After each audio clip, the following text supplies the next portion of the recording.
హుస్నాబాద్ మండల కేంద్రంలో మండల ఆఫీస్ దగ్గర ఇందిరమ్మ మోడల్ హౌస్ నిర్మాణం కోసం భూమి పూజ చేయడం జరిగినది.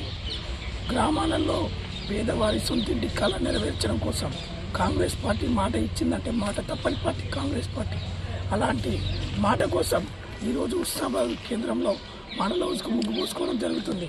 ఇందిరమ్మ ఇల్లు నిర్మాణంలో బేస్మెంట్ వరకు కట్టుకున్న వాళ్ళకి బేస్మెంట్ వరకు ₹1,00,000, స్లాబ్ లెవెల్కు 3 లక్షలు, స్లాబ్ పోసినాక ₹1,00,000, 4 లక్షలు, ఇల్లు కంప్లీట్ చేసిన తర్వాత ₹5 లక్షలతో ఇందిరమ్మ ఇల్లు నిర్మాణానికి ప్రభుత్వం నిధులు మంజూరు చేస్తుంది.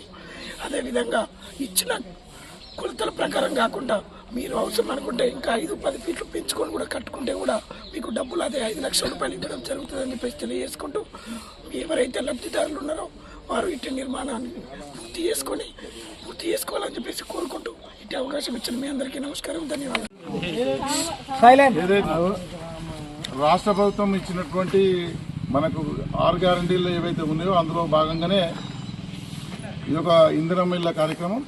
ఈనాటి కార్యక్రమానికి సభాధ్యక్షులు యాక్చువల్గా మనం ముందుగా స్పెషల్ ఆఫీసర్ గారికి థ్యాంక్స్ చెప్తూ, అలాగే డిఈ గారికి, అలాగే ఈనాటి కార్యక్రమంలో పాల్పంచుకున్నటువంటి ప్రతి ఒక్కరికి పేరు పేరున నమస్కారాలు తెలియజేసుకుంటూ, ముఖ్యంగా మనకి ఏంటంటే మనకి టైం లైన్ షెడ్యూల్ ప్రకారంగా ఇందిరమ్మ ఇల్లు ఇప్పుడు ఈరోజు రేపటి నుంచి గ్రామ సభలు ఉన్నాయి మనకు.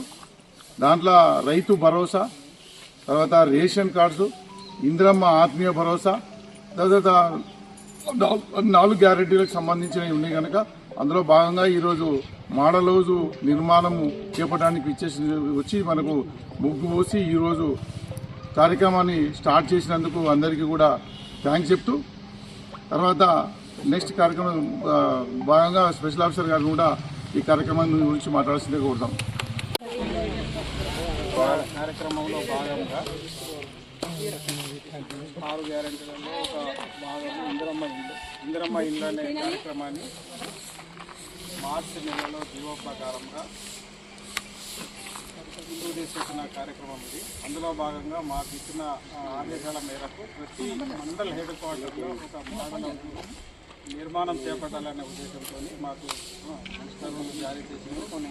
ఆ ఉత్తర్వుల ప్రకారము మేము ప్రతి మండలంలో ఒక మోడల్ హౌస్ కడుతున్నాము.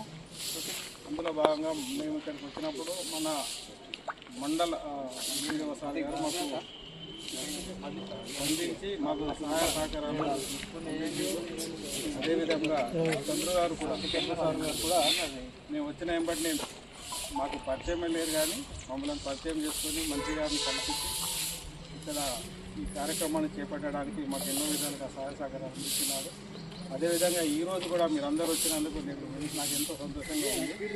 నేను మీ అందరికీ ధన్యవాదాలు చెప్తున్నాను. అదేవిధంగా ఇక ముందు కూడా మాకు అన్ని విధాల సహాయ సహకారాలు అందిస్తారని కోరుకుంటున్నాను. స్పెషల్ ఆఫీసర్ గారికి కృతజ్ఞతలు తెలియజేస్తున్నాను. ధన్యవాదాలు.